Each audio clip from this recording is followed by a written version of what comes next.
چلو یہ ساری باتیں بعد میں کریں گے کیونکہ چاکلیٹ کیک سے زیادہ دور رہنا نہیں چاہیے. وہ ناراض ہو جاتا ہے اور میرا نہیں خیال کہ تم اس خوبصورت اور بیحد کریمی کیک کو ناراض کرنا پسند کرو گی. اس کا ہاتھ تھامے وہ اسے کھڑا کرتا اپنے ساتھ ٹیبل کے قریب لے آیا تھا. میں شرمندہ ہوں، مجھے وہ حرکت ہرگز نہیں کرنی چاہیے تھی. ماما صحیح تمہیں تنگ کر رہی تھی تو سوچا کہ تھوڑا سا میں بھی حصہ ڈال دیتا ہوں، اس لیے الزام تم پر لگا دیا. لیکن مجھے ہرگز اندازہ نہیں تھا اس وجہ سے تم رونے لگ جاؤ گی. دیکھو میں کان پکڑ کر سوری بول رہا ہوں نا. وہ کان پکڑ کے اس کے سامنے سر خرم کرتے ہوئے بولا تو ثنا مسکرا دی تھی.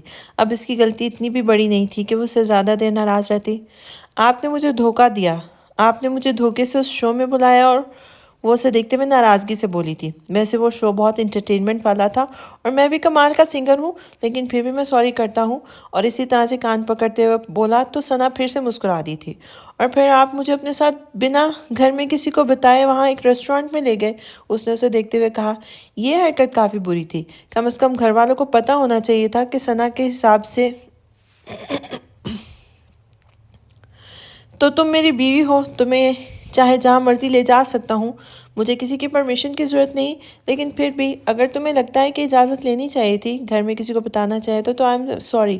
آئندہ ایسا نہیں ہوگا. وہ پھر اسی انداز میں بولا تھا. اور آج جو حرکت آپ نے کی، وہ نظریں چراتے ہوئے پھر سے بولی. اس بار آرش نے کان چھوڑ کے اسے گھورا تھا. وہ میرا حق ہے محترمہ، میں جب چاہوں جیسے چاہوں تمہیں چھوڑ سکتا ہوں. جانتا ہوں کہ رخصتی تک کچھ لیمٹس ہیں، لیکن سب سے اہم نکاح ہوتا ہے.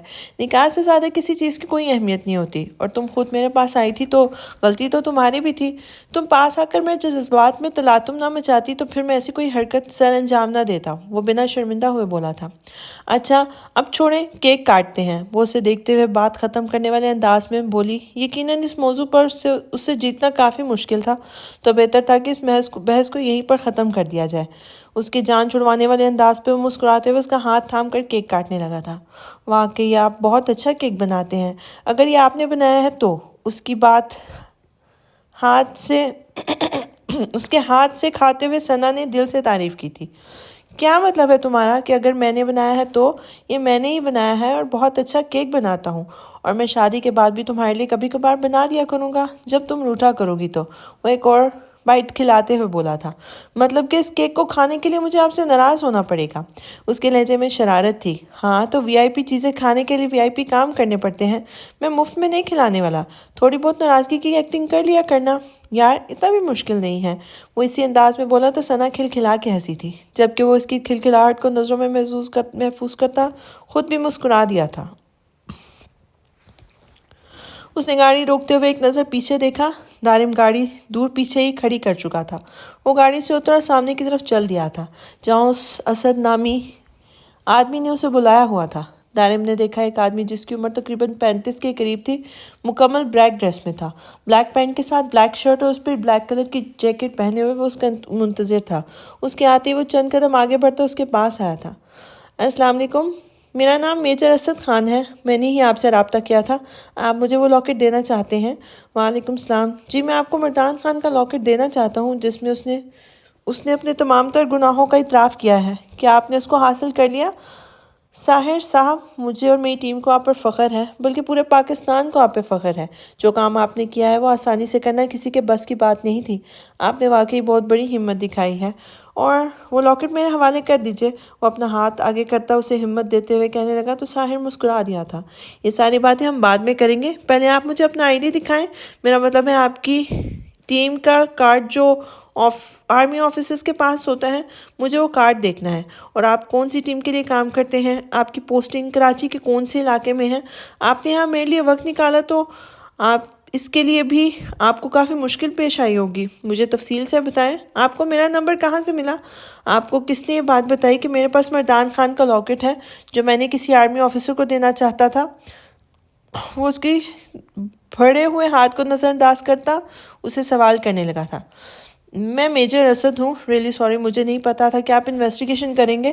ویسے میں آتے ہوئے اپنا آئی ڈی کارڈ تو لے ہی آتا. اس نے مسکراتے ہوئے بات کو کور کرنے کی کوشش کی تھی، جبکہ پہلے اس کے چہرے پر گھبراہٹ آئی تھی. تو کیا آپ سفر کے دوران اپنا آئی ڈی کارڈ پاس نہیں رکھتے؟ کیا آپ کو کسی جگہ پوسٹنگ ہونے سے پہلے آئی ڈی کارڈ وغیرہ کی ضرورت نہیں پڑتی؟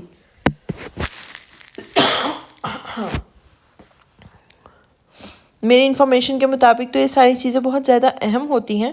خیر، کراچی میں کس جگہ ہوتے ہیں آپ اور کہاں پوسٹنگ ہے آپ کی؟ وہ اسے دیکھتے ہوئے پوچھنے لگا۔ شاید وہ اس سے کوئی مشکوک شخص لگا تھا۔ ساحر صاحب، آپ بہت سوال پوچھتے ہیں۔ آپ کے اتنے سارے سوال ہمیں نہیں پسند۔ وہ لمحے میں اپنی جیب سے پستول نکال کر اس پہ تان چکا تھا، ساتھ ہی ساتھ اس کے ہاتھ سے ڈبہ کھینچ چکا تھا۔ عجیب آدمی ہو یار، کہہ رہا ہوں نا کہ آفیسر ہوں۔ دو مجھے، لیکن تمہارے ڈرامے ختم نہیں ہوتے۔ ہاں، نہیں ہوں میں کوئی آفیسر، اور میرے پاس کوئی آئی ڈی کارڈ نہیں ہے اور نہ ہی کوئی ثبوت ہے خود کو میجر ثابت کرنے کے لیے۔ تمہارا نمبر لینا میرے لیے زیادہ مشکل نہیں تھا۔ اگر میرے باس کے بے گناہی کا ثبوت تمہارے پاس ہے تو تمہیں لگتا ہے کہ میں تمہارے نمبر کی تمہیں وضاحت دوں گا؟ اس کا کوڈ بتاؤ مجھے، ورنہ تم جانتے ہو کہ تمہارے ساتھ کیا ہوگا۔ وہ ڈبے کو کوڈ لگے دیکھ کر بولا۔ پسٹل اس کی طرف تھا۔ وہ غصے سے بول رہا تھا، جبکہ ساحر چہرے پر مسکراہٹ سے جائے بالکل ریلیکس تھا۔ اگر تم نے مجھے مار دیا تو یہ کھلے گا نہیں۔ میرے علاوہ اس ڈبے کو کوئی کھول نہیں سکتا۔ ویسے اچھا ہی ہوگا نہ تمہارے لیے کہ میں بھی مر جاؤں اور ڈبے والے کوڈ بھی نہیں کھلے اور ڈبے والا کوڈ کبھی نہیں کھلے گا، ثبوت بھی وہیں پر مٹ جائے گا نا۔ لیکن اتنا اچھا ہوگا نہیں تمہارے لیے، کیونکہ اس ڈبے کے اندر کوئی ثبوت ہے ہی نہیں۔ وہ ثبوت تو میں نے آگے پہنچا دیا ہے اسد خان کے پاس، میرا مطلب ہے اصلی میجر کے پاس۔ تمہارے جیسے چودونی کے آفیسر پر یقین کروں گا میں؟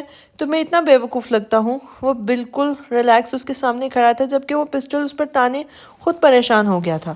کون اسد؟ کس کے پاس ہے لاکٹ؟ جلدی بتاؤ مجھے، ورنہ میں تمہاری جان لے لوں گا۔ وہ غصے میں بولا تھا۔ لے لو جان، پرواہ کسے ہے؟ مجھے جان سے کوئی مطلب نہیں، اور جہاں تک اصل آفیسر کی بات ہے تو وہ میرے گھر میں ہے، اصل ایماندار، وطن سے محبت کرنے والے انسان۔ وہ اتنا پکا ہے کہ اس نے میرے اتنے بار غدار کہنے کے باوجود بھی اس نے مجھ پر اپنی سچائی نہیں کھولی۔ اور تمہاری اوور ایکٹنگ کے 10 روپے کاٹوں گا تمہاری آئی ڈی کارڈ پر ہی۔ وہ غبارے سے ساری ہوا نکل گئی تھی۔ وہ کہکا لگاتے ہوئے بولا، جبکہ سامنے کھڑا شخص غصے سے اس پہ گولی چلا چکا تھا۔ فضا میں فائر کی آواز گونجی تھی اور پھر خاموشی ہو گئی تھی۔ گولی چلتے ہی فضا میں خاموشی چھا گئی اور پھر اس کی چیخ بلند ہوئی تھی جس کے ہاتھ پر گولی لگی تھی۔ بھائی جان، بہت ہلکے میں لے رہے ہو۔ تمہیں سچ میں لگتا ہے کہ جو شخص میری جان لینا چاہتا ہے اس کے آدمی سے ملنے کے لیے میں اکیلا آؤں گا؟ میرا دماغ اتنا بھی خراب نہیں ہے۔ آؤ تمہیں ملواتا ہوں اسد خان سے، میرا مطلب ہے اصلی اسد سے۔ اس کے پاس نہ آئی ڈی کارڈ بھی ہے، کیونکہ شاید تم یہ نہیں جانتے کہ آرمی آفیسر کو آگے پیچھے کہیں بھی پوسٹنگ کے لیے آئی ڈی کارڈ کی ضرورت پڑتی ہے، اور تم کوئی بڑے ہی جاہل اور غیر ذمہ دار ہو۔ آج کل سفر کرنے سے پہلے عام آدمی بھی اپنا آئی ڈی کارڈ اپنی جیب میں رکھتا ہے۔ چلو اب عقل آ گئی ہوگی، آخر اتنا سمجھایا ہے میں نے تمہیں۔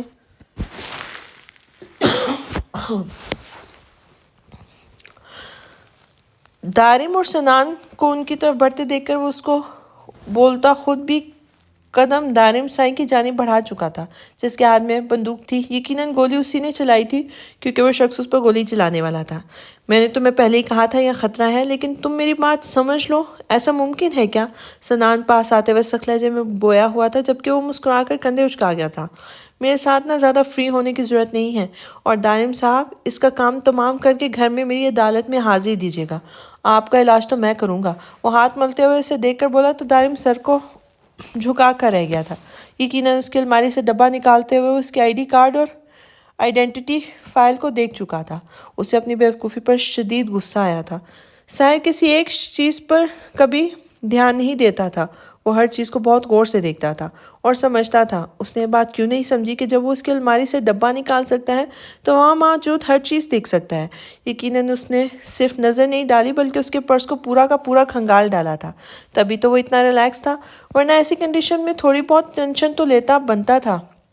وہ اس کا کندھا تھپتھپاتے ہوئے آگے بڑھ گیا تھا، جبکہ وہ آفیسر نہ جانے کہاں سے برآمد ہوئے تھے اور اس شخص کو اپنے شکنجے میں لے کے کھڑے ہو گئے تھے۔ اس کا مطلب تھا یہاں اس کے علاوہ بہت سارے آرمی آفیسرز تھے جو کہ ساحر پر نظر رکھے ہوئے تھے۔ وہ آرام سے اپنی گاڑی کے بونٹ پر بیٹھ کر سب کچھ دیکھنے لگا تھا۔ ان سب چیزوں کو دیکھنے میں بڑا مزہ آتا تھا اسے۔ آرمی آفیسرز بہت پروکار اور باکمال شخصیت لگتے تھے اور پھر ان وردیوں میں کام کرنے کا انداز بہت پسند تھا اور یہ نظارہ اس کے لیے بہت اہم تھا۔ تم گھر جاؤ ساحر صاحب، ہم یہ سب سنبھال کر ہی واپس آئیں گے۔ اپنا خیال رکھنا اور یہ لاکٹ واپس لے جاؤ۔ مجھ سے زیادہ بہتر طریقے سے تم اس کا خیال رکھ سکتے ہو۔ وہ لاکٹ اس کے حوالے کرتا، اس کو کندھے تھپتھپاتا خود اس آدمی کی طرف بڑھ گیا تھا جو کہ ایک بار خودکشی کرنے کی کوشش کر چکا تھا۔ وہ فوج سے بچنے کے لیے یہ کام کیا کرتے تھے تاکہ فوج ان کا منہ کھلوانے میں کامیاب نہ ہو سکے، لیکن شاید وہ یہ بھول گئے تھے کہ پاکستانی آرمی آفیسرز تھے، ان کے ہاتھ سے بچنا آسان نہیں تھا۔ وہ لوگ جو ملک کے لیے دن رات ایک کر دیتے تھے، ان کے لیے ایسے مجرموں کو پکڑنا مشکل نہیں ہوتا تھا، لیکن ساحر کا ان سب نے باری باری آ کر شکریہ ادا کیا تھا۔ ان سب کو ساحر کی بہادری بہت پسند آئی تھی۔ سب نے ہی ساحر کی بہت تعریف کی تھی، جبکہ دارم سر فخر سے اونچا کیے اپنے بھائی کو دیکھ رہا تھا جو سچ میں بہت بہادر تھا۔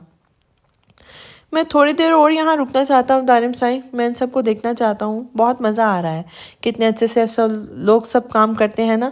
میں بھی آرمی میں جانا چاہتا تھا، لیکن سب کچھ تمہاری وجہ سے خراب ہو گیا۔ تم نے مجھے اپلائی ہی نہیں کرنے دیا، ورنہ آج میں بھی ان میں سے ایک ہوتا، وہ افسوس سے گھورتے ہوئے بولا تھا۔ یہ خود تو آرمی کا ممبر بن گیا ہے اور اس کے لیے اس نے ساری پابندیاں لگا دی۔ یہ الگ بات ہے کہ چاچو ہی ایسا چاہتے تھے کہ وہ ساحر کو سمجھائے کہ وہ اسے آرمی میں نہیں بھیج سکتے۔ وہ ان کا واحد سہارا ہے، انہیں اپنے ملک سے بہت محبت تھی، لیکن ساحر کو خود سے دور کرنے کا حوصلہ خود میں نہیں کر پاتے تھے۔ ورنہ کوئی شک نہیں تھا ساحر ایک بہترین آفیسر بن سکتا تھا۔ اگر وہ یونیفارم سے دور ہو کر اپنے ملک کے لیے اتنا سوچ سکتا تھا تو پھر یونیفارم میں رہ کر تو پتہ نہیں کون سا ڈر روک سکتا تھا اس کو۔ وہ بہت حوصلہ مند اور بہادر انسان تھا۔ اگر اسے ملک کی حفاظت کے لیے چنا جاتا تو ایک بہت قابل آفیسر ہوتا۔ تمہیں مزید یہاں رکنے کی ضرورت نہیں ہے، ہم لوگ بھی یہاں سے نکل رہے ہیں۔ اپنا خیال رکھنا اور گھر میں کسی کو بھی اتنا بھی مت بتانا۔ میں اتنا بیوقوف نہیں ہوں، تمہیں زیادہ تفصیل میں جانے کی ضرورت نہیں ہے۔ میں کسی کو نہیں بتاؤں گا، اور ہاں، میرے حساب کے لیے تیار رہنا۔ ویسے تمہارا حساب میں آج نہیں کروں گا، بلکہ وہ لوٹ کر آنے کے بعد کروں گا۔ تم سے ناراضگی پکی ہے۔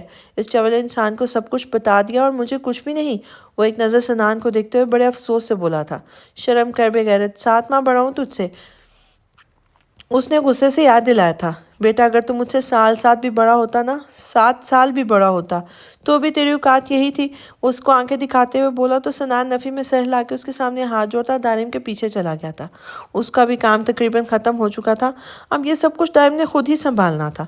شکر ہے وہ سب کچھ پہلے ہی سمجھ گیا تھا، ورنہ آج کچھ بھی ہو سکتا تھا۔ انہوں نے کافی آسانی سے اس آدمی کو قابو کر لیا تھا اور اس کی زبان کھولنے کے لیے اس کو اپنے ساتھ لے کر جانے والے تھے۔ یہ بھی خرید لیتی ہوں، ہو سکتا ہے کشمیر میں سردی ہو۔ اس نے ایک اور جیکٹ اٹھا کر اس کے حوالے کر دی تھی۔ ارے یار، کشمیر میں اتنی سردی نہیں ہے، تم بیکار میں یہ ساری چیزیں لے رہی ہو، کچھ اچھا سا لو، سب کچھ بیکار ہے، ساحر نے تنگ آ کر کہا تھا۔ وہ کب سے سردیوں کے لیے سویٹر اور جیکٹس لے رہی تھی اور یقیناً کشمیر میں تھی سردی۔ اتنی سردی نہیں تھی، لیکن اسے لگ رہی تھی، اور نہ ہی ناران کاغان میں، وہاں پر بھی موسم نارمل ہی تھا، تو ایسے سویٹر اور جیکٹس وغیرہ لینا فضول تھا۔ ارے نہیں ساحر صاحب، آپ کو کچھ نہیں پتا، وہاں بہت سردی ہے، میں نے ویڈیوز میں دیکھا ہے، برف بھی گر رہی تھی۔ اتنی زیادہ سردی کہ آپ کو کیا بتاؤں، ابھی تو مجھے لگ رہا ہے کہ ہم نے کم لیے ہیں، مجھے تو اور بھی گرم کپڑے لینے چاہیے، وہ اسے سمجھاتے ہوئے بولی تھی۔ تم نے پتہ نہیں کون سے زمانے کی ویڈیوز دیکھی ہیں، یہ دیکھو بالکل نارمل ٹیمپریچر ہے وہاں کا، بلکہ میں تو کہتا ہوں تم گھر میں پہننے والے کپڑے لو تاکہ ہمارے لیے آسانی رہے۔ موبائل کے سامنے کرتے ہوئے وہ ٹیمپریچر دکھانے لگا تھا۔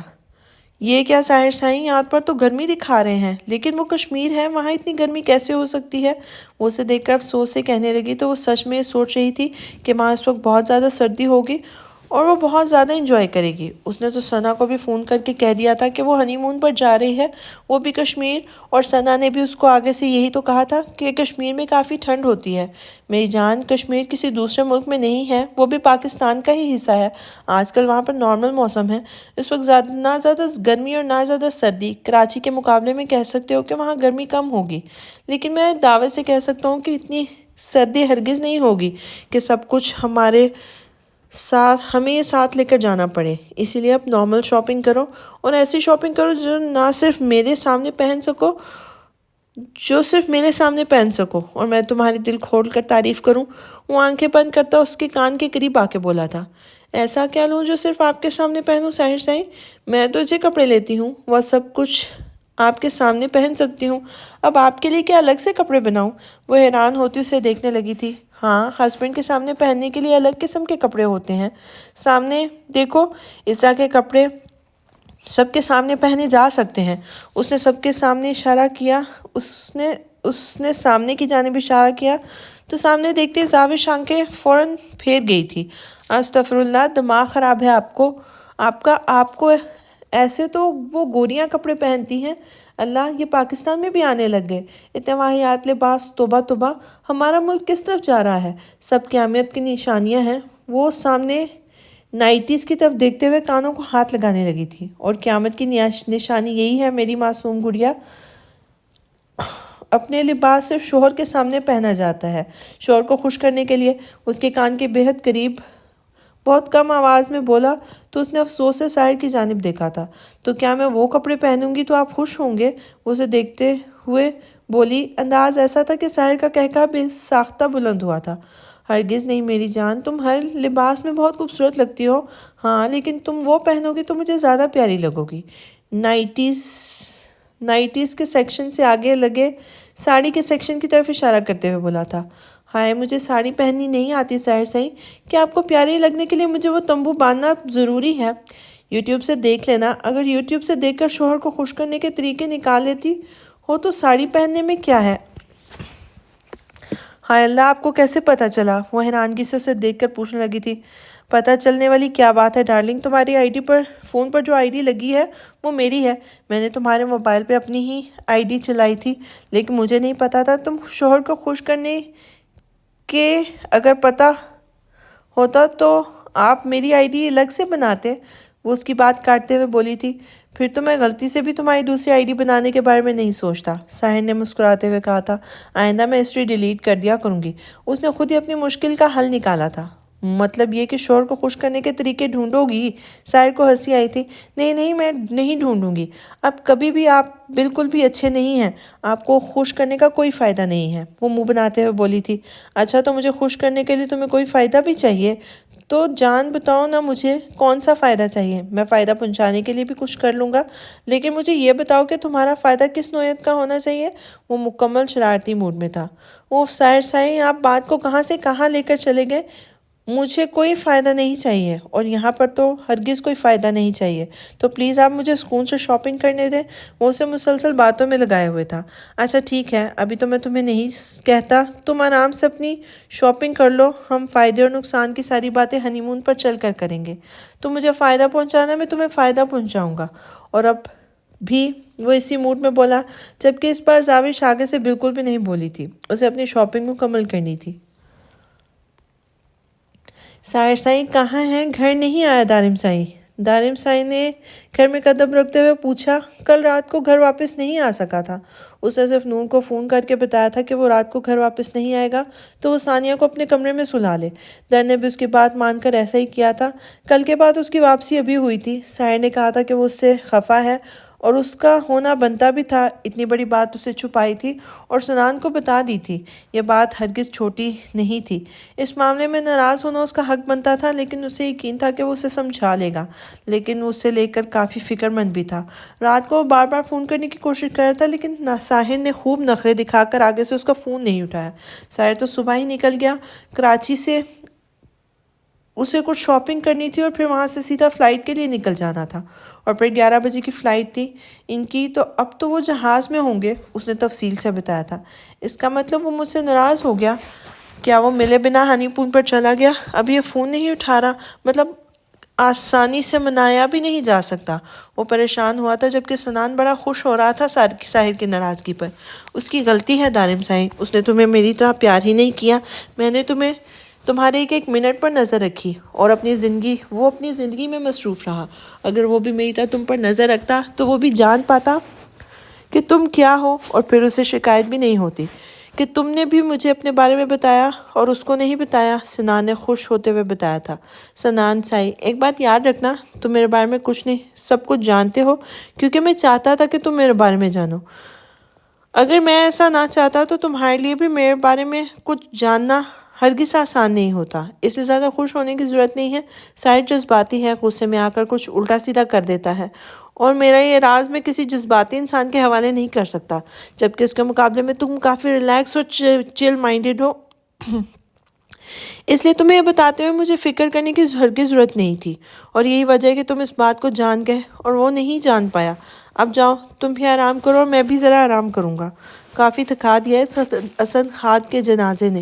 وہ اس کا کندھا تھپ تھپاتے ہوئے اپنے کمرے کی جانب بڑھ گیا تھا، جبکہ سانان پھر خاموشی سے اپنے کمرے میں چلا گیا تھا۔ جانم سائی، اندازہ نہیں ہے تمہیں اس وقت کمرے میں دیکھ کر مجھے کتنا سکون مل رہا ہے۔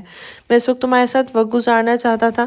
تمہارا چہرہ میرے لیے سکون سے کم نہیں۔ وہ اسے کمرے میں دیکھ کر بہت خوش ہوا تھا۔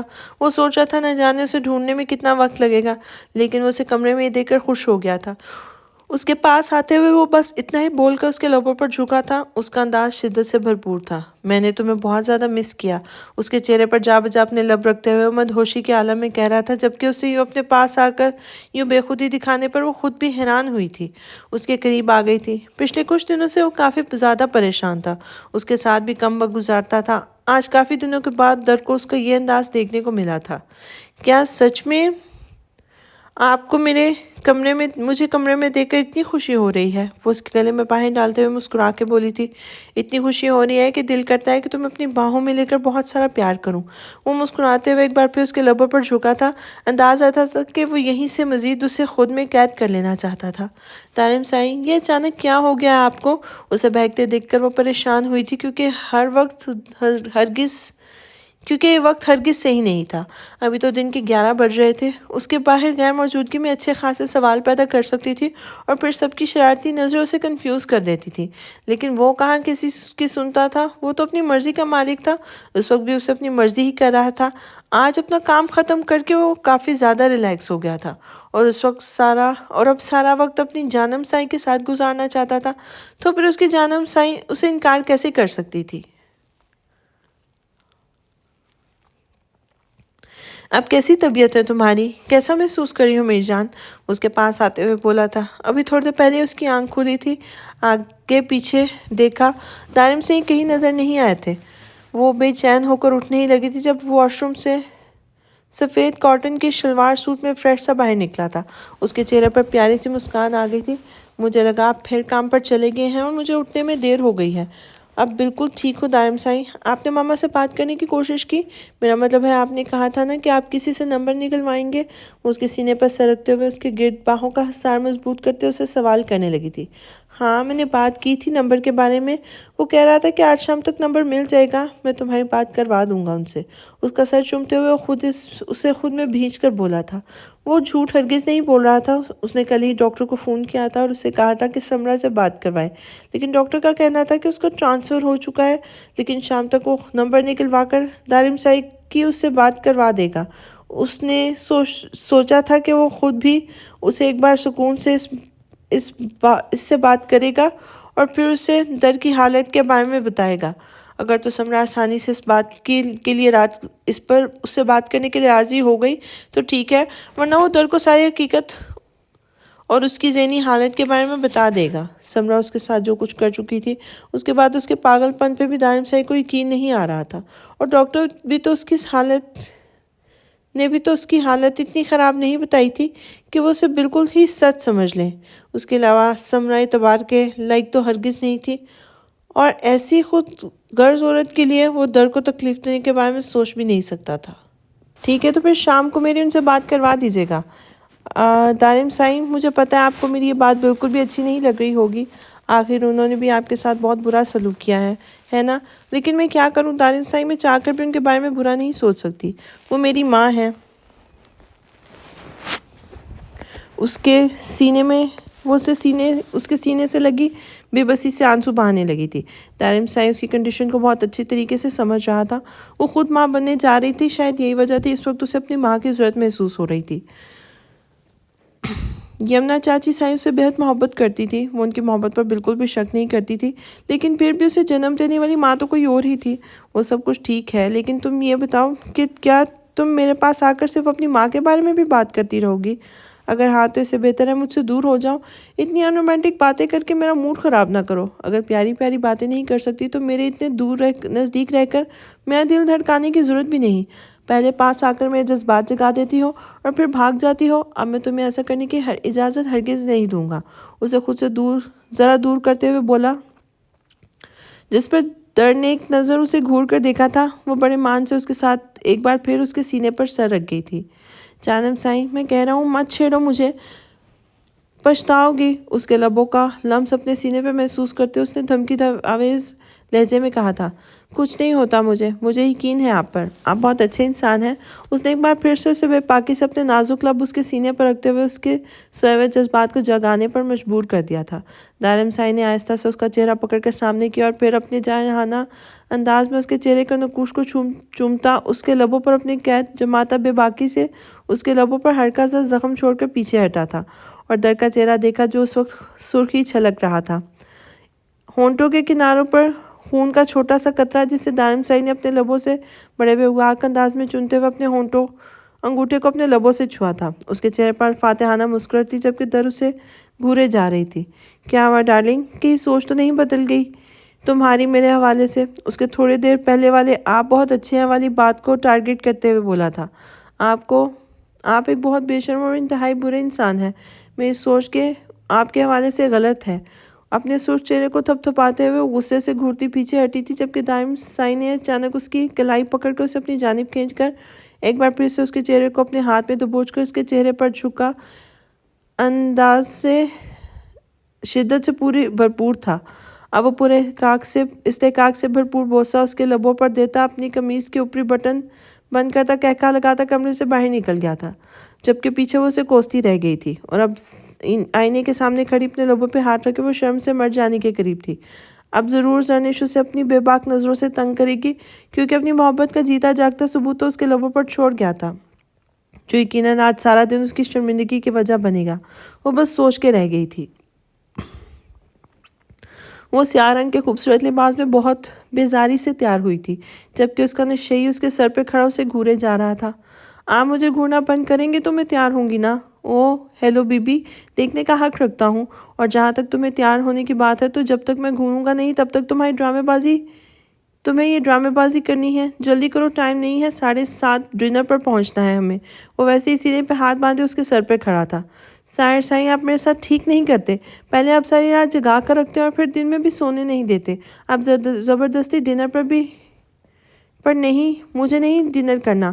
آپ بس مجھے سونا ہے اور خدا کے لیے مجھے سونے دے، میری نیند پوری نہیں ہو رہی.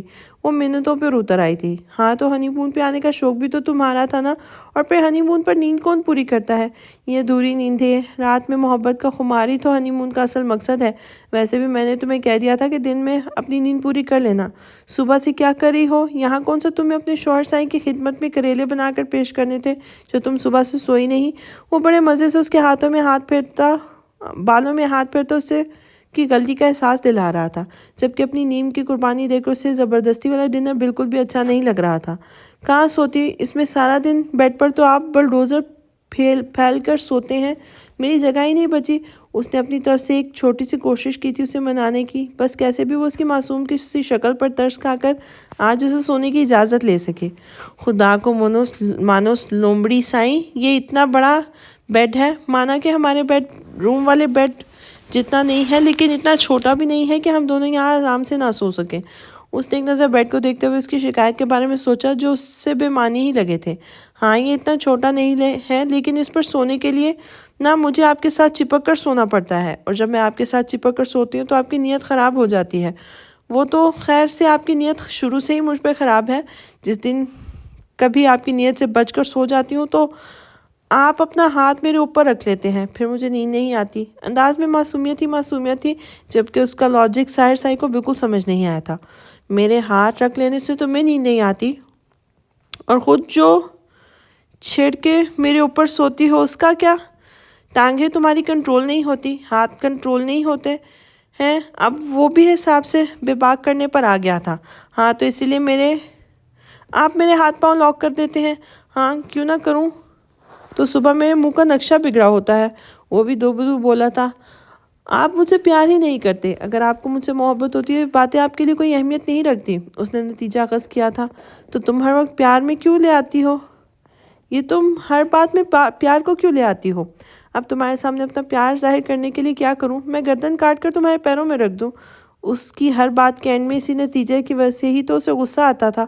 انہیں ہنی مون پہ آئے 5واں دن تھا اور روز ہی کسی نہ کسی بات پہ لڑائی ہوتی تھی. پھر ساحر سائی بڑی مشکل سے رات کو اس کو مناتا تھا اور پھر صبح ایک دفعہ پھر سے ایک پل بھر سے لڑائی کر کے وہ روٹھ کر بیٹھ جاتی تھی اور ہر بات کے اینڈ پر آپ مجھ سے پیار ہی نہیں کرتے کہہ کر بات ختم کر دیتی تھی.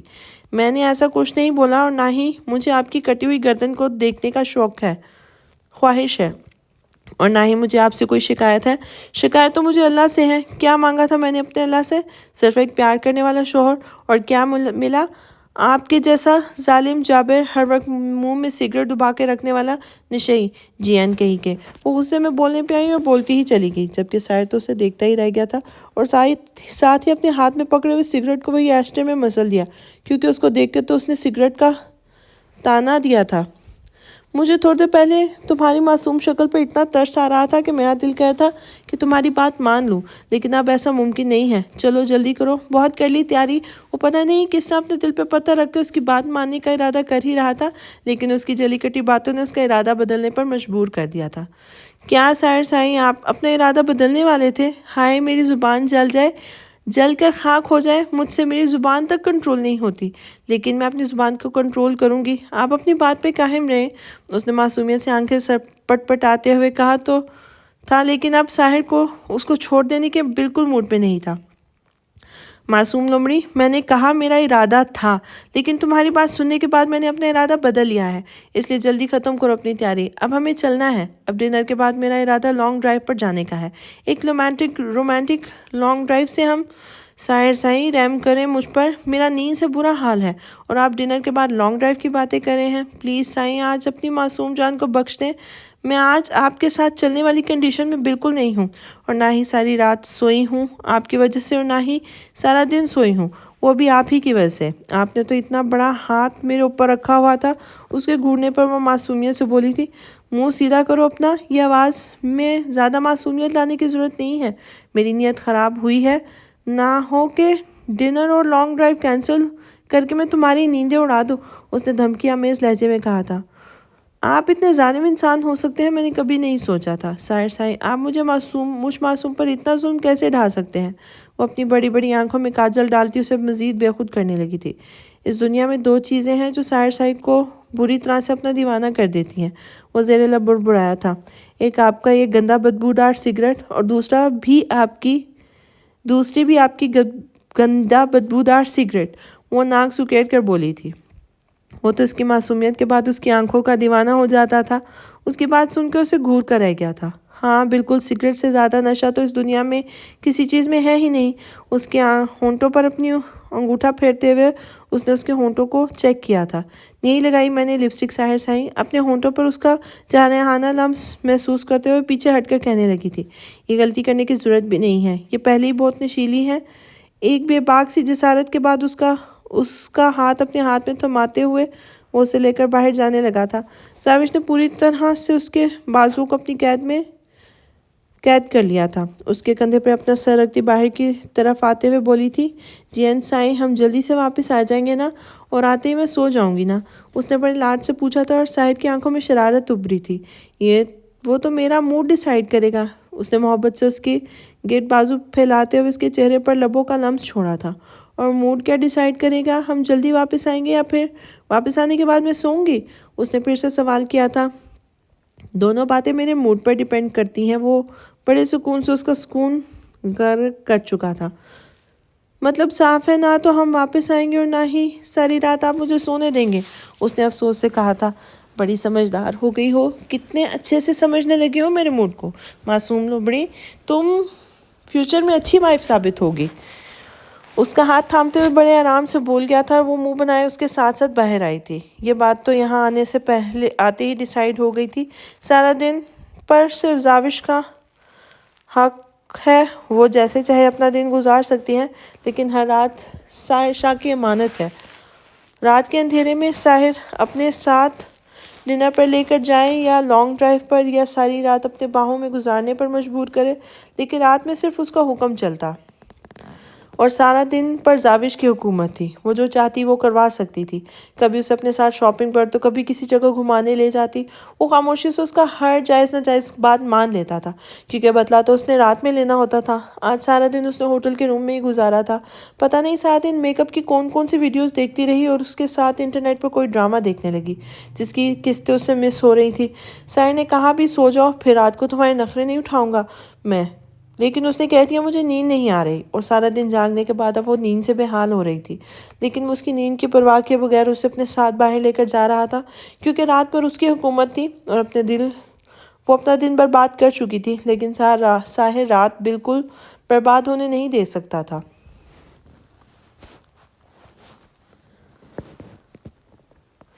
کتنی جلدی یہ دن گزر گئے نا، کچھ دنوں میں تم واپس چلی جاؤ گی، میں کیسے رہوں گی تمہارے بغیر، مجھے عادت ہو گئی ہے تمہاری۔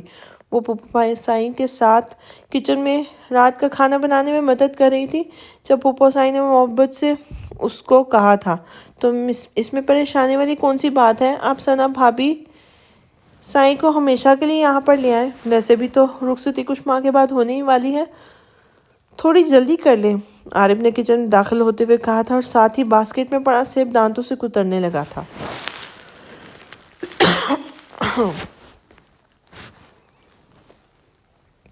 ہاں بیٹا سائی، یہ بات تو تم ٹھیک کہہ رہے ہو، ثنا کو لے کے آنا تو اس کے بنا میرا گزارا بہت مشکل ہو جائے گا۔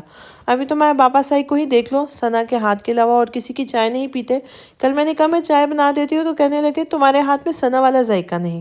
بس عارش کا مقصد پورا ہو جائے، انشاءاللہ ایک سیکنڈ نہیں لگاؤں گی اسے یہاں لانے میں۔ میں رخصتی کے بارے میں ہی بات کر رہی تھی، لیکن عارش نے کہا ابھی تھوڑا سا وقت دیا جائے، اس لیے میں خاموش ہو گئی ہوں، ورنہ اب تو میں رخصتی کرنے میں بالکل بھی دیر نہیں کرنا چاہتی تھی۔ وہ بے حد محبت سے اسے دیکھتے ہوئے بولی تو ثنا بھی مسکرا دی تھی۔ پتہ نہیں اس کا کیا مقصد تھا جس کی وجہ سے اس نے رخصتی سے انکار کر دیا، لیکن اسے حیرت ہوئی تھی کہ عارش جو شادی کو لے کر اتنا بے چین اور بے صبرا ہو رہا تھا، اس نے رخصتی سے انکار کر دیا۔ ویسے تو اتنی محبت دکھاتے ہیں موصوف اور رخصتی سے منع کر رہے ہیں، ثنا نے سوچا ضرور تھا۔ وہ گھر سے نکل کر اپنی گاڑی کی طرف بڑھ رہا تھا جب اچانک مسکان بھاگتی ہوئی اس کے پاس پہنچی تھی۔ مسکان کے انداز نے اسے روکنے پر مجبور کر دیا تھا۔ ایک پارسل آیا ہے اور اس پارسل میں ضرور کچھ ایسا ہے کہ کچھ گڑبڑ ہونے کا سگنل دے رہا ہے۔ مجھے تھوڑی دیر کے لیے پہلے ایک میسج آیا تھا جس میں آفیسر نے مجھے بتایا کہ مردان خان نے تمہارے نام پر ایک پارسل بھیجا ہے، اور ساتھ ہی مردان خان نے کہا ہے کہ آپ مزید کوئی نقصان نہیں چاہتے تو وہ لاکٹ اس تک پہنچا دو۔ مجھے نہیں پتا مردان خان کس نقصان کے بارے میں بات کر رہا ہے، لیکن کچھ گڑبڑ کا احساس ہو رہا ہے مجھے۔ ہمیں جلدی وہاں پہنچنا ہوگا۔ اور دیکھتے ہوئے اس کی گاڑی کا فرنٹ ڈور کھول کر چکی تھی۔ دارم سائی ہاں میں سر ہلاتا ڈرائیونگ سیٹ سنبھال چکا تھا۔ چہرے پر پریشانی کے تاثرات آ چکے تھے۔ مردان ان کو کوئی بھی نقصان پہنچا سکتا تھا، اس بات کا انداز اسے تھا، لیکن پارسل میں اس نے کیا بھیجا تھا وہ سمجھنے سے قاصر تھا۔ ساحر سائی اس کے تقریباً 10 منٹ پہلے بات ہوئی تھی۔ وہ زاوش کے ساتھ بالکل ٹھیک تھا، جبکہ سنان ابھی اس کے ساتھ ہی ناشتہ کر رہا تھا۔ گھر کے تمام افراد گھر پہ موجود تھے جنہیں لے کر اسے ہرگز کوئی پریشانی نہیں ہوئی تھی، تو پھر کیا ہو سکتا تھا؟ آخر مردان خان کون سا کھیل کھیل رہا تھا؟ اسے جاننے کا تجسس تھا۔ وہ گاڑی کی سپیڈ تیز کر چکا تھا اور جلد سے جلد اسے وہاں پہنچنا چاہتا تھا۔ وہ جاننا چاہتا تھا کہ مردان خان کے ہاتھ اس کی ایسی کون سی کمزوری لگ گئی تھی جس پر وہ اسے بلیک میل کر رہا تھا۔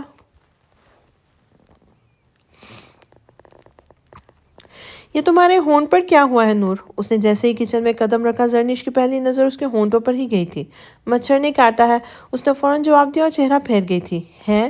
مچھر کوئی اور جگہ نہیں ملی تھی کاٹنے کے لیے؟ ادھر دکھاؤ مجھے، میں ٹھیک سے معائنہ کرتی ہوں، پتہ تو چلے کون سی نسل کا مچھر ہے۔ آج کل ڈینگی بہت پھیل رہا ہے، تمہیں خود احتیاط کرنی چاہیے، مچھروں سے زیادہ فاصلہ بنا کر رکھنا چاہیے۔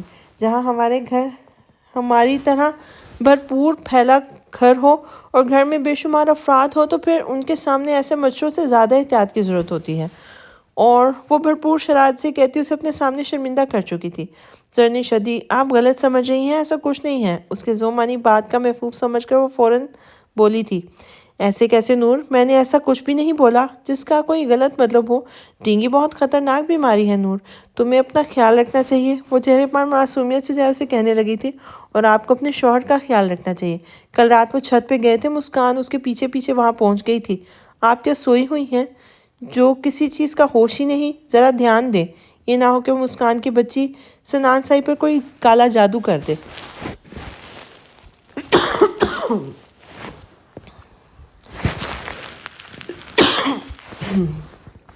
سوری، میری طبیعت تھوڑی سی خراب ہے، اس وجہ سے کف بار بار ہو رہی ہے۔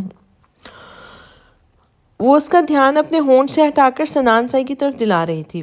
پریشان ہونے کی ضرورت نہیں جانی، وہ میرا شوہر سائی ہیں، اسے سیدھا کرنا میں بہت اچھے طریقے سے جانتی ہوں۔ تم پریشان مت ہو، تم مجھے اپنی ڈینگی کا حال بتاؤ۔ میرا مطلب ہے اللہ نہ کرے ڈینگی ہو، تمہیں احتیاط کرنی چاہیے۔ وہ چہرے پر مسکراہٹ سجائے ہوئے بولی تھی، خدا کو مانے زرنشدی، میں آئندہ احتیاط کروں گی، بس آپ کا بھائی باز آ جائے۔ اس نے ہاتھ جوڑتے ہوئے کہا تھا، جس پر زرنش کا کہکا بے اختیار تھا۔ ارے اب مچھروں کی فہرست میں تم میرے بھائی کو کیوں شامل کر رہی ہو؟ دار مداح سائیں تو بیچارے معصوم ہیں، ان کا کیا قصور؟ وہ مزید معصومیت دکھانے لگی تھی، جس پر در نے ان کے سامنے ہاتھ جوڑ دیے تھے، جس پر وہ کھلکھلا کر ہنسی۔ اسے تنگ کرنے میں بہت زیادہ مزہ آتا تھا۔ پارسل ان کے سامنے تھا، جسے کھولنے میں اسے زیادہ ٹائم نہیں لگایا تھا۔ اسے جاننے کا تجسس تھا، آخر مردان خان اس کی کون سی کمزوری کو استعمال کرنا چاہ رہا ہے۔ اس کے خیال میں اس کی ایسی کوئی کمزوری نہیں تھی جس کی بنا پر مردان خان اسے بلیک میل کر سکتا تھا، اور اپنی فیملی کے علاوہ اس کی اور کوئی کمزوری نہیں تھی، اور اپنی فیملی کی حفاظت کرنا وہ خوب اچھے طریقے سے جانتا تھا۔ کوئی مردان خان اسے اس کے گھر والوں کے حوالے سے ہرگز بلیک میل نہیں کر سکتا تھا۔ اس پارسل میں چھوٹا سا باکس تھا، اس کو کھولنے پر اس کے اندر ایک انسانی انگلی جو کہ ایک عورت کی تھی، جسے دیکھ کر وہ کافی زیادہ پریشان ہو گیا۔ مسکان خود حیرانگی سے اس کی کٹی ہوئی انگلی کو دیکھ رہی تھی۔ یہ کیا؟ یہ کس کی انگلی ہو سکتی ہے؟ تعلیم صحیح کہ آپ کی فیملی میں نہیں، میری ساری فیملی پر میری نظر ہے۔ مسکان، یہ کچھ اور ہی ہے۔ وہ پریشان ہوا تھا اور اگلے ہی لمحے ڈبے میں موجود کاغذ کو اٹھا کے دیکھا تھا۔ دارم شاہ، سنا ہے تمہاری ساس ہسپتال سے غائب ہو چکی ہے؟ شاید تم نے ابھی تک نہیں سنا ہوگا دارم سائیں، اگر تم سمرا کو بچانا چاہتے ہو تو تمہیں میرے ساتھ دوستی کر لینی چاہیے۔ جانتا ہوں یہ عورت تمہارے لیے اتنی اہمیت نہیں رکھتی، لیکن سنا ہے تمہاری پریگننٹ بیوی ذہنی دباؤ کا شکار ہے۔ اگر یہ عورت مر گئی تو تمہاری جان سے پیاری بیوی، اس کے ساتھ کیا ہوگا تم بہت بہتر طریقے سے سمجھتے ہو۔ اسے دھمکی مت سمجھنا، یہ تو ایک آفر ہے، تمہاری طرف دوستی کا ہاتھ بڑھا رہا ہوں۔ ابھی تک سمرا زندہ ہے، اگر میرا ارادہ تم سے دشمنی کرنے کا ہوتا تو میں سمرا کی لاش تمہیں بھجوا دیتا۔ اس بارے میں سوچنا ضرور۔ تم سے دوستی کا خواہش مند مردان خان۔ کاش اس میں اتنا لکھا، کاغذ میں بس اتنا ہی لکھا تھا۔ دارم اس کاغذ کو ٹکڑوں میں تقسیم کرتا وہیں پھینک چکا تھا اور تیزی سے اپنے موبائل فون کی جانب بڑھا تھا۔ اٹھے ساحر سائیں، میں کہتی ہوں ابھی کے ابھی اٹھیں۔ وہ کب سے اس کا ہاتھ تھامے اسے اٹھانے کی کوشش میں ہلکان ہو رہی تھی، لیکن وہ تو جیسے گدھے گھوڑے بیچ کر سو رہا تھا۔ ساحر سائیں، اب آپ بھی نہ اٹھے تو میں سچ کہہ رہی ہوں، آپ پر ٹھنڈے پانی کا جگ ڈال دوں گی۔ اس نے اسے دھمکی دی تھی۔ ڈال دو، پھر اپنی حالت کی ذمہ دار تم ہی ہوگی، ڈال کر دیکھو۔ وہ اس کی دھمکی کو نظر انداز کرتا الٹا اسی کو دھمکی دے کر بولا تھا، آپ مجھے دھمکی نہیں دے سکتے، اور میرے ساتھ باہر چلیں، میرا باہر گھومنے کا موڈ ہے۔ آپ کو نیند سے فرصت نہیں مل رہی؟ ساری رات کیا ہل چلاتے رہے ہیں؟ وہ اسی کی طرح بولتے ہوئے کل کا بدلہ لے رہی تھی۔ سائے نے بلینکٹ چہرے سے ہٹا کر دیکھا، جو ریڈ کلر کے خوبصورت سے ڈریس میں مکمل تیار اسے اپنے ساتھ باہر چلنے کا کہہ رہی تھی۔ 1 گھنٹے میں چلتے ہیں، وہ اس کے خوبصورت سراپے کو دیکھ کر مسکرا کے بولا تھا۔ 1 گھنٹے بعد کیوں؟ مجھے ابھی اسی وقت جانا ہے۔ اٹھیں، رات کو میری نیند کا خیال کیا تھا؟ نہیں نا، تو پھر آپ بدلہ ہی سمجھ لیں۔ اس نے گردن اکڑا کر اسے اپنے بدلے کے بارے میں بتایا تھا۔ اچھا جی، میری بلی مجھے ہی میاؤں، لے لو بدلہ، پھر رات کو تیاری مکمل رکھنا۔ وہ بلینکٹ کو ایک طرف پھینکتا اٹھ کر کھڑا ہو گیا تھا۔ میں نے آپ کو کوئی دھمکی نہیں دی، میں تو بس ایسے ہی مذاق میں بدلہ لینے کا کہہ رہی تھی۔ آپ تو جانتے ہیں نا میں اتنی پیاری ہوں، معصوم سی ہوں، میں کیا بدلہ لوں گی؟ اس نے فوراً اپنی ٹون چینج کی تھی، جانتی تھی اگر وہ بدلہ لینے پر آیا تو اس کا کچھ نہیں بچے گا۔ تمہارے جیسی معصوم تو اس صدی میں کوئی پیدا ہی نہیں ہوئی، معصوم لومڑی، لیکن اب بات بدلے پر آ ہی گئی ہے تو اپنے سارے حساب بے باک ہوں گے۔ لیکن فی الحال ہمیں کہیں باہر چلنا ہے، تمہیں گھمانے لے کر جانا ہے، باقی باتیں رات میں ہوں گی۔ پرسوں میں نے تمہیں چھوڑ دیا تھا نا، کیونکہ تم کافی زیادہ تھکی ہوئی تھی۔ اس کا حساب بے باک ہوگا۔ وہ الماری سے کپڑے نکالتا اسے پچھلے تمام حساب یاد دلوا کر رہا تھا۔ ساحر شاہی آپ تو برا مان گئے، وہ اس کے حساب بے باک کرنے والی بات پر اچھی خاصی بوکھلا گئی تھی۔ سگریٹ کا تانا کب دیا تھا تم نے؟ کل یا پرسوں؟ وہ کچھ اور یاد کرتے ہوئے پوچھنے لگا تھا۔ سگریٹ؟ میں آپ کو سگریٹ کا تانا کیوں دوں گی؟ وہ تم میری نن جیسی ہے، بالکل میرے لیے میری سگی بہن جیسی۔ اس کے ارادے اسے سچ میں خوفزدہ کر رہے تھے۔ یہ ساری باتیں تو ہم واپس آنے کے بعد بھی کر لیں گے، رات میں، ابھی ہمیں چلنا ہے۔ وہ اپنے کپڑے لے کر واش روم میں بند ہو گیا تھا جبکہ زاوش کو اب سچ مچ گھبراہٹ ہونے لگی تھی۔ یا اللہ، کیسی زبان دی ہے آپ نے مجھے، اس پر کنٹرول ہی نہیں رہتا۔ پلیز مجھے ایک ایسی زبان دے جو ایسے بدلے والی باتیں صرف اندر ہی اندر بولتی ہو، باہر نہ نکالے اپنے الفاظ، اگر نکالے بھی تو کم از کم ساحر شاہی کی سماعتوں تک نہ ٹکرائیں۔ اب میرے ساتھ کیا ہوگا؟ مجھ میں بھی نہ عقل نام کی چیز نہیں ہے۔ کیا ضرورت پڑی تھی بدلے کا نام لینے کی؟ پتہ نہیں وہ میرے ساتھ کیا کیا کریں گے۔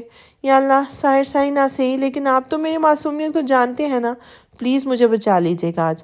ان کے قہر سے وہ دعا کرتی، چہرے پر ہاتھ پھیرتی اس کے باہر نکلنے کا انتظار کرنے لگی تھی، کیونکہ وہ جانتی تھی کہ اب اس کا اللہ ہی حافظ ہے۔ مجھے سمجھ نہیں آ رہا دارم صحیح، وہ یہی تھی، اچانک یہاں سے غائب ہو گئی۔ میں نہیں جانتا، ہماری مکمل سیکیورٹی تھی، وہ تو پتہ نہیں کون کیسے یہاں سے غائب کر گیا۔ ہم پتہ لگانے کی کوشش کر رہے ہیں، تمام سی سی ٹی وی کیمرے چیک ہوئے ہیں، لیکن ہمیں ابھی تک کوئی خبر نہیں مل رہی۔ آفیسرز ویسے ہی پریشان تھے، اچانک سمرا کو ایسے کیسے غائب کر لیا گیا؟ ابھی ایک ہفتے پہلے سمرا یہاں ہسپتال میں بری حالت میں تھی، اور اب انہیں اچانک پتہ چل رہا تھا کہ سمرا وہاں پر ہے ہی نہیں، بلکہ اس وقت وہ دارم شاہ کے دشمن مردان خان کے پاس ہے۔ وہ نہیں چاہتا تھا کہ سمرا کو کسی بھی طرح کا نقصان پہنچایا جائے، کیونکہ اس وقت نور کو اس کی ضرورت تھی۔ وہ خود ماں بننے کے مراحل سے گزر رہی تھی، ایسے میں سمرا اس کے ساتھ ہونا بہت ضروری تھا۔ ڈاکٹر نے در کی حالت بہت نازک بتائی تھی، وہ در کی کنڈیشن پر رسک لینے کے بارے میں سوچ بھی نہیں سکتا تھا۔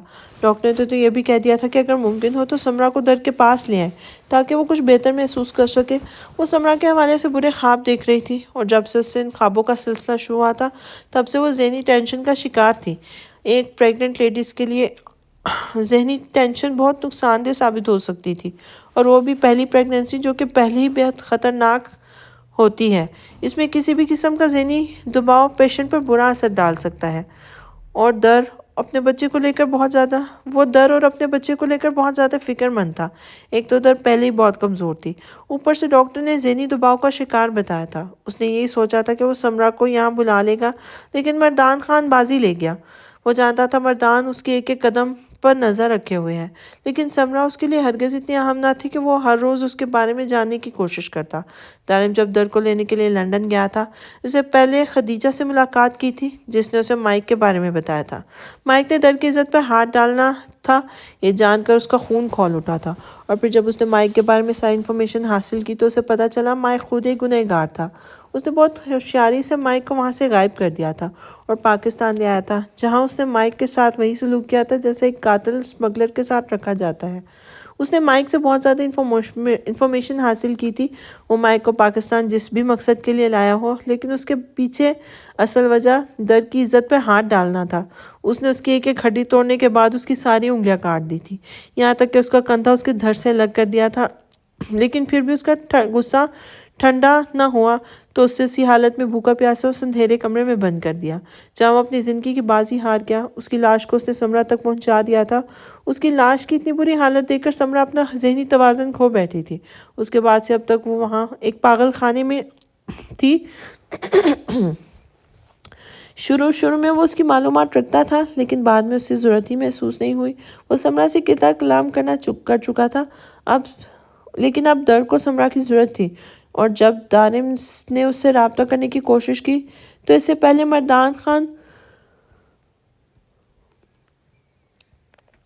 اس تک جا پہنچا۔ وہ اپنے مقصد کے لیے کچھ بھی کر سکتا تھا، اسے کسی قیمت پر وہ لاکٹ چاہیے تھا۔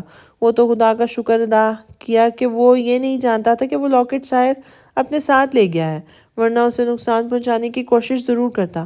اب کیا کرنا ہے دارم صاحب؟ یہ نہ ہو کہ وہ سمرا کی جان لے لے۔ کیا سمرا در کی ماں ہے؟ مسکان سمرا کے بارے میں کسی طرح کی کوئی انفارمیشن نہیں رکھتی تھی، لیکن دارم اس کے بارے میں کوئی معلومات کیوں نہیں رکھتا تھا؟ کیا وہ اس کے لیے اہم نہیں تھی؟ اس کے دل میں بہت سارے سوالات تھے جو اسے پوچھنے لگی تھی۔ آخر وہ بھی اس کیس کا حصہ تھی۔ نہیں مسکان، سمرا میرے لیے کوئی اہمیت نہیں رکھتی، اور نہ اس کی جان میرے لیے کوئی ویلیو رکھتی ہے، اور نہ ہی وہ میرے لیے اس کیس سے زیادہ اہم ہے۔ لیکن مسئلہ یہ ہے کہ در آج کل اپنی ماں کو لے کے بہت زیادہ پریشان ہے۔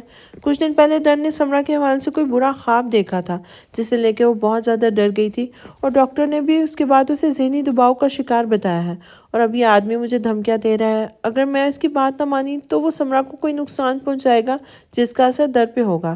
در بھی مجھے کافی دنوں سے مجبور کر رہی ہے کہ میں کسی بھی سمرا سے رابطہ کروں۔ آخر بیٹی ہے، جان گئی اپنی ماں کی تکلیف کو۔ وہ کافی پریشان لگ رہی تھی۔ تو اب کیا کرنا ہے دارم سائیں؟ کیونکہ جب تک مردان خان کو ہم گرفتار نہیں کر لیتے تب تک تو وہ ویسے ہی ثبوت ہمیں کہیں نہ کہیں بھی پیش کر سکتے ہیں۔ مردان خان منظر سے غائب ہے، ہمیں پہلے اسے ڈھونڈنا ہے، اور جب تک ہم اسے ڈھونڈتے ہیں یقیناً وہ سمرا کے ساتھ کچھ نہ کچھ ضرور کر دے گا۔ کہیں وہ اسے جان سے ہی نہ نہیں، وہ ایسی غلطی نہیں کرے گا۔ لیکن مسکان تم دھیان رکھنا کہ مردان خان گھر پہ اس طرح تو کوئی پارسل نہ دے پائے۔ در کو کسی طرح کی ٹینشن نہیں دینا چاہتا۔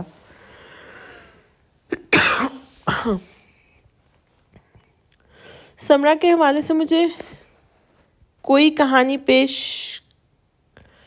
کرنا ہوگی جس سے میں وقتی طور پر در کو مطمئن کر سکوں۔ وہ پریشانی سے اسے سمجھا رہا تھا۔ فکر نہ کرے دارم سائی، میں پورا دھیان رکھوں گی وہ گھر پر ایسا کوئی پارسل نہ بھیج سکے۔ لیکن مجھے سمرا کی فکر الگ ہے۔ اگر اس کی ذہنی حالت ٹھیک نہیں ہے تو اس کے لیے سب کچھ بہت خطرناک ثابت ہو سکتا ہے، اور در بھی کافی بیمار ہے۔ مجھے ڈر ہے کہ ایسا کچھ نہ پتہ چل جائے اسے، تو کہیں اسے ایسا کچھ پتہ نہ چل جائے جو بچے کے لیے نقصان دہ ثابت ہو۔ وہ کافی پریشان لگ رہی تھی۔ پریشان تو دارم بھی تھا، اسے سمجھ نہیں آ رہا تھا کہ کیا کرے۔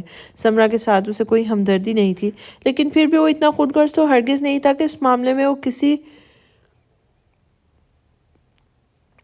بے گناہ کی زندگی داؤ پر لگا دیتا۔ یہ حقیقت تھی کہ سمرا بے گناہ نہیں تھی، لیکن جس کی سزا اسے مل رہی تھی اس میں اس کا کوئی قصور نہیں تھا، کیونکہ اگر وہ مائک اور بہن کے کاموں میں ان کے ساتھ ہوتی تو بھی اب تک وہ زندگی کی بازی ہار چکی ہوتی۔ ثنا، آج تمہاری ٹکٹس آ گئی ہیں بیٹا۔ سائیں، میرا تو بالکل دل نہیں مان رہا۔ تم یہاں سے واپس جاؤ، لیکن جب تک تم یہاں سے واپس جاؤ گی نہیں تب تک ہم ہمیشہ کے لیے واپس لے کر کیسے آؤں گی؟ کل شام 5 بجے کی فلائٹ ہے، تم دونوں پاکستان کے لیے روانہ ہو جاؤ گے۔ پھوپھو سائی نے کمرے میں آتے ہی ٹکٹ اس کی طرف بڑھائے تھے۔ میں کس کے ساتھ جا رہی ہوں پھوپھو سائی؟ پھوپھو سائی تو کہہ رہے تھے کہ میں اکیلی جاؤں گی، وہ پریشانی سے ان سے پوچھنے لگی تھی، کیونکہ کل تک پھوپھا سائی اپنی جاننے والی فیملی سے ملنے گئے تھے جو کہ پاکستان جانے والی تھی، ورنہ ثنا کی ٹکٹس آج کے لیے بک کروائی تھی۔ وہ آج ہی جانے والی تھی کیونکہ سنان سائی نے کہا تھا کہ وہ اسے ایئرپورٹ سے ریسیو کر لے گا، کوئی مسئلہ نہیں ہوگا۔ لیکن پھر پھوپھا سائی نے ایسا نہیں کیا، بلکہ وہ اپنے کسی جاننے والے کے پاس جا کر اسے ثنا کو اپنے ساتھ لے جانے کا کہہ چکے تھے۔ اس سے ثنا کی ٹکٹ آج کے بجائے کل شام 5 بجے کی تھی، لیکن اب اسے پتہ چل رہا تھا کہ اس کے ساتھ کوئی اور بھی جا رہا ہے۔ ہاں بیٹا سائی، ایسا ہی ہے، عارش بھی تمہارے ساتھ پاکستان جا رہا ہے۔ اس کا دل نہیں مان رہا تھا تمہیں اکیلے بھیجنے کے لیے۔ اس نے کہا کہ وہ خود تمہیں چھوڑنے کے لیے جائے گا اور بحفاظت تمہیں حویلی پہنچا کر واپس آئے گا۔ پھوپھو نے اسے تفصیل سے بتایا تو اس نے مسکرا کر ہاں میں سر ہلا دیا تھا، لیکن عارش جو بھی رخصتی سے منع کر رہا تھا اسے چھوڑنے کے لیے وہاں تک جانے کو تیار تھا۔ نہ جانے کیوں ثنا کو بہت غصہ آیا تھا۔ خیر حقیقت تو یہ تھی کہ اتنا پیار کرنے والے رشتوں کو چھوڑ کر وہ نہیں جانا چاہتی تھی، لیکن وہ اپنے گھر بھی جانا چاہتی تھی کیونکہ اسے سب کی یاد آ رہی تھی۔ لیکن انہیں سب سے دور جاتے ہوئے بھی اسے برا محسوس ہو رہا تھا، اور خاص کر عارش سے دور جاتے ہوئے۔ کچھ دنوں میں وہ اس کے لیے کتنا اہم ہو گیا تھا وہ خود بھی نہیں جانتی تھی۔ پھوپھو سائی نے انہیں ایک دوسرے سے ملنے سے منع کر رکھا تھا، لیکن اس کے باوجود بھی عارش کوئی نہ کوئی موقع چھوڑتا نہیں تھا۔ خاص کر جان بوجھ کے گھر رات بھی لیٹ آتا تھا تاکہ اس کی ماں دوائی کھا کر سو جائے، اور جب وہ واپس آتا تو ثنا کو اپنے انتظار میں دیکھ کر بہت خوش ہو جاتا تھا۔ لیکن اس کے باوجود بھی نہ جانے کیا وجہ تھی کہ وہ ابھی رخصتی کے لیے راضی نہیں تھا۔ وہ نہ جانے کس مقصد کے بارے میں بات کر رہا تھا، نہ جانے کیا وجہ تھی، لیکن اس نے اپنی ماں کو یہ کہہ دیا تھا کہ ماما صحیح، جب تک کہ میں اپنے مقصد میں کامیاب نہیں ہو جاتا تب تک میں ثنا کی رخصتی نہیں کرنا چاہتا، کیونکہ اگر ثنا پہلے ہی رخصت ہو کر گھر آ گئی تو میرا سارا دھیان ثنا کی طرف جائے گا اور پھر میں چاہ کر بھی اپنے کام پر دھیان نہیں دے پاؤں گا جو میں کرنا چاہتا ہوں۔ اس لیے فی الحال آپ رخصتی کو ملتوی کر دیں۔ اپنی ماں کے جذبات کا تو وہ بہت اچھے طریقے سے سمجھتا تھا، لیکن فی الحال اس نے جو بہتر سمجھا وہی کیا۔ اس کی ماں نے بھی کوئی اعتراض نہیں کیا تھا۔ تھوڑا ناراض تو وہ تھی کیونکہ وہ ثنا کو اس سے واپس نہیں بھیجنا چاہتی تھی۔ وہ چاہتی تھی کہ وہ لوگ ثنا کے ساتھ ہی واپس جائیں اور شادی کی تمام تر رسومات ادا کر کے ثنا کو ہمیشہ ہمیشہ کے لیے اپنی بیٹی بنا کر یہاں لے آئے۔ ان سب کو ثنا کی عادت ہو گئی تھی۔ اب اس کا جانا سب کو پریشان کر گیا تھا۔ عارف تو اتنا ناراض ہو گیا تھا کہ اس کے جانے کا سن کر اس سے بات کرنا ہی چھوڑ چکا تھا، لیکن اسے جانا تو تھا کیونکہ اس کا بھائی ابھی تک رخصتی کے لیے راضی نہیں تھا۔ اس نے ٹکٹس اپنے پاس رکھ لی تھی۔ کہیں نہ کہیں دل یہ سوچ کر خوش تھا کہ وہ خود پاکستان اسے چھوڑنے جانے والا ہے۔ یقیناً اس کا سفر بہت اچھا گزرے گا۔ کل جو ڈر اس کے اندر تھا وہ اکیلی کیسے جائے گی اب ختم ہو چکا تھا، ورنہ پھوپھا سائی کے سامنے تو اس نے اچھی خاصی بہادری کا مظاہرہ کیا تھا کہ آپ فکر نہ کریں، میں سکون سے چلی جاؤں گی۔ کون سا رستے میں کہیں سٹے ہے جسے لے کر آپ پریشان ہو رہے ہیں؟ چند گھنٹوں کے اندر میں اپنے وطن واپس پہنچ جاؤں گی۔ اور پھوپھو سائی اس کی بات سن کر کافی حد تک پریشانی سے نکل آئی تھی، لیکن وہ خود کافی پریشان تھی، مگر اب اسے سکون مل چکا تھا۔ کل کے ٹکٹس اس کے سامنے تھے۔ وہ اس کے ساتھ پہلی بار کوئی سفر کرنے جا رہی تھی جسے لے کر اس کا دل بہت خوش تھا۔ دارم سائی، آپ کا رابطہ ہوا موم سے؟ وہ اس کے پیچھے ہی کمرے میں قدم رکھے تھے۔ وہ ابھی بھی اپنے کام سے لوٹ کر آیا تھا۔ پچھلے 3 دن سے یہی سوال کر رہی تھی جو کسی نہ کسی طریقے سے اسے ٹال جاتا تھا۔ یار در کوئی اور بات بھی کر لیا کرو، بتایا تو تھا، ابھی رابطہ ممکن نہیں ہو سکا۔ پتہ نہیں کہاں ہے تمہاری موم؟ جن لوگوں کے بارے میں پتہ ہے میں معلومات حاصل کرنے کی کوشش کر رہا ہوں۔ جیسے ہی مجھے کچھ پتہ چلا میں تمہیں بتا دوں گا۔ وہ کچھ بیزار لہجے میں بولا کیونکہ در اس کے علاوہ کچھ اور پوچھتی ہی نہیں تھی۔ اچھا نا، بتا دیجیے گا۔ آپ ناراض کیوں ہو رہے ہیں؟ میں تو صرف پوچھ ہی رہی تھی، وہ کچھ شرمندہ ہوتے کہنے لگی تھی۔ وہ محسوس کر رہی تھی کہ اتنے دنوں سے دارم سائی کو تنگ کر رہی تھی۔ یہ کہنا غلط نہیں ہوگا کہ وہ اپنی ساری کوشش کر رہا تھا۔ اگر رابطہ نہ پا رہا ہو تو اس میں اس کا کیا قصور؟ آپ فریش ہو جائیں جب تک میں کھانا لگاتی ہوں۔ اس کی ناراضگی کا سوچتے ہوئے فی الحال بات ٹال گئی تھی جب دارم نے اس کا بازو تھام کر اسے اپنی طرف کھینچتے ہوئے اسے اپنے سینے میں چھپا لیا تھا۔ میں جلد تمہارا ان سے رابطہ کروا دوں گا در، میں بات کراؤں گا تمہاری ان سے، وہ بالکل ٹھیک ہوں گے، انہیں کچھ نہیں ہونے دوں گا میں۔ وہ تمہاری ماں ہے اور میرے لیے بھی ماں جیسی ہیں۔ میں نے کبھی ان کی عزت میں کوئی کمی نہیں آنے دی۔ پہلے جو کچھ بھی ہوا میں ان سب کو بھلا چکا ہوں۔ اب وہ میرے لیے بہت عزت کے قابل ہیں کیونکہ اللہ نے مجھے اس دنیا میں انہیں دوسری ماں بنا کر دیا ہے۔ میں چاہ کر بھی اس رشتے کو جھٹلا نہیں سکتا جو اللہ نے ان کے ساتھ میرا جوڑا ہے۔ وہ میرے لیے بہت اہم ہے کیونکہ وہ تمہاری ماں ہے، اور جو تمہارے لیے اہمیت رکھتا ہے وہ میرے لیے خود بخود اہم ہو جاتا ہے۔ تم یہ مت سوچنا کہ جو کچھ پہلے ہو چکا ہے میں اسے دل میں رکھے ہوئے ہوں، ایسا ہرگز نہیں ہے۔ میں ان سے رابطہ کرنے کی کوشش کر رہا ہوں، لیکن فی الحال ایسا ممکن نہیں ہو پا رہا۔ اس کے بال سے ہلاتا آہستہ آہستہ بتا رہا تھا۔ میں جانتی ہوں دارم سائی، آپ کو کسی نہ طرح کی صفائی دینے کی ضرورت نہیں ہے۔ مجھے پتہ ہے آپ اپنی پوری کوشش کر رہے ہیں، لیکن میری جگہ موم کو جگہ جگہ پارٹی کرنا پسند ہے، دوستوں سے ملنا پسند ہے۔ یقیناً اسی وجہ سے ان کا رابطہ نہیں ہو پا رہا ہوگا۔ ہو سکتا ہے وہ لندن میں کسی اور جگہ چلی گئی ہوں گھومنے پھرنے کے لیے۔ ویسے بھی تو وہ ویکیشنز پہ تھی نا۔ وہ اسے دیکھتے ہوئے کہنے لگی جب دارم نے نفی میں سر ہلا دیا تھا۔ نہیں دھر، وہ کہیں گھومنے پھرنے نہیں گئی تھی، وہ کافی وقت سے ایک پاگل خانے میں تھی جب سے مائک اس کے بھانجے کو پکڑا گیا تھا۔ میرا مطلب ہے جب سے مائک مرا ہے تب سے وہ ایک پاگل خانے میں تھی۔ پچھلے 1.5-2 ویک سے وہ وہاں نہیں ہے، بلکہ کہیں چلی گئی ہیں۔ ان کا کوئی اتا پتہ نہیں، جس کی وجہ سے میں ان سے رابطہ نہیں کر پا رہا۔ وہ اسے مزید جھوٹ نہیں بول پا رہا تھا۔ اس نے کچھ نہ کچھ باتیں اسے چھپا لی تھی، لیکن کچھ نہ کچھ حقیقت وہ اسے بتا چکا تھا، کیونکہ وہ نہیں چاہتا تھا کہ در کو جب اس کے بارے میں کچھ پتہ چلے تو اسے تکلیف ہو یا اسے لگے کہ دارم نے اسے کچھ چھپایا ہے۔ آپ کو کیا لگتا ہے وہ کہاں ہو سکتی ہیں؟ پتہ نہیں وہ کس حال میں ہوں گی۔ مائک کی موت کب ہوئی اور کیسے؟ بہت برا ہوا نا دارم سائی، پتہ نہیں موم کس حال میں ہوں گی، وہ کہاں ہوں گی۔ وہ پریشان ہو گئی تھی، لیکن اس کے چہرے پر کہیں بھی مائک کے موت کا افسوس نہیں تھا۔ میں انہیں ڈھونڈنے کی کوشش کر رہا ہوں در، تم ٹینشن مت لو، جہاں بھی ہوں گی بالکل ٹھیک ہوں گی، وہ اسے سمجھاتے ہوئے بولا تو در نے ہاں میں سر ہلایا تھا۔ مجھے یقین ہے وہ جہاں بھی ہوں گی ٹھیک ہی ہوں گی۔ مجھے آپ پر بھی یقین ہے، آپ انہیں ڈھونڈ لیں گے، بس اللہ انہیں اپنے حفظ و ایمان میں رکھے۔ اور ہمیں جلد از جلد ان کے بارے میں پتہ چل جائے۔ وہ کافی پریشان لگ رہی تھی، جبکہ اس بارے میں ساری بات بتا کر وہ کچھ پرسکون ہو گیا تھا۔ آمین، انشاءاللہ جلدی ان کے بارے میں سب کچھ پتہ چل جائے گا، وہ اسے سمجھاتے ہوئے بولا تو در نے ہاں میں سر ہلایا تھا۔ یہ مسکان ہر اس جگہ پہنچ جاتی ہے جہاں آپ ہوتے ہیں۔ وہ کہیں سے بھی اب پاگل نہیں لگتی، مجھے لگتا ہے وہ کافی بہتر ہے۔ تو آپ نے کیا سوچا اس کے بارے میں سنان سائی؟ وہ اپنے بیڈ پہ لیٹا کچھ موبائل پہ کر رہا تھا جب اس کے آئینے کے سامنے کھڑی اپنی چیزوں سے چھیڑ چھاڑ کرتی وہ اسے سوال کرنے لگی تھی۔ آج کل گھر کے تمام افراد ہی سنان کی بدلی ہوئی روٹین کو محسوس کر رہے تھے۔ باری باری ہر کوئی اسے بتا رہا تھا کہ سنان آج کل مسکان کے ساتھ کچھ زیادہ ہی فری ہے، یہاں تک کہ کل صبح وہ مسکان کو اپنے ساتھ لے کر بھی گیا تھا۔ مسکان کی رپورٹ کے حساب سے وہ بہت بہتر تھی، ان سب چیزوں کو بہت اچھے طریقے سے سمجھنے لگی تھی۔ اب سب کا یہی کہنا تھا کہ اب سنان کو مسکان کو طلاق دے کر اس گھر سے بھیج دینا چاہیے، اور اگر وہ طلاق دینے کا ارادہ نہیں رکھتا تب بھی اسے بھیج ہی دے تو بہتر ہے، کیونکہ وہاں کوئی بھی زرنش کی سوتن برداشت نہیں کر سکتا تھا۔ ایسے میں بڑی بی بی بار بار زرنش کا دھیان مسکان کی طرف دلا رہی تھی، جو آج کل سنان کے ساتھ کچھ زیادہ ہی وقت گزار رہی تھی، اور سنان سائی کا اتنا ہنس کھیل کر اسے بات کرنا کسی کو ایک آنکھ نہیں بھا رہا تھا۔ جبکہ اس کیس کا حل نکلتے ہی سنان کافی نارمل ہو گیا تھا، یہاں تک کہ اب مسکان کے ساتھ بھی اس کی کسی نہ طرح کی کوئی لڑائی نہیں تھی، اس لیے اس بات سے وہ اس سے بھی زیادہ نارمل بات کرتا تھا، کیونکہ وہ جانتا تھا کہ مسکان کچھ ہی دن میں یہاں سے خود ہی چلی جائے گی، بس مردان خان پکڑا جائے۔ لیکن ان چیزوں کے چکر میں پہلے جس طرح وہ محتاط رہتا تھا اب اس نے چھوڑ دیا تھا، اور وہ مسکان سے کافی نارمل ہو کے بات کرتا تھا، جو گھر میں ہر کسی کی نظروں میں آ چکا تھا۔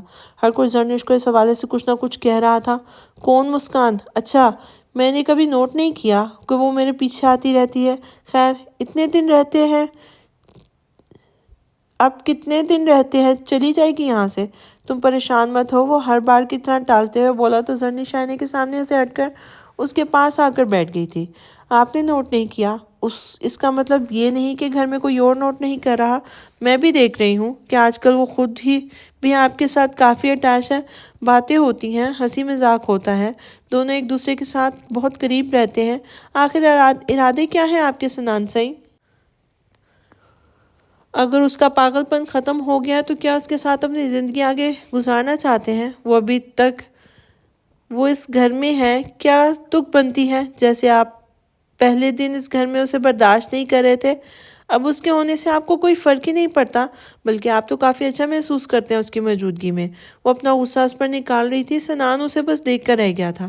یہ سب کیا کہہ رہی ہو زرنش؟ ایسا کچھ بھی نہیں ہے، میں نے تمہیں بتایا تھا نا وہ چلی جائے گی۔ اس سے ہمارا رشتہ کہاں سے آ گیا؟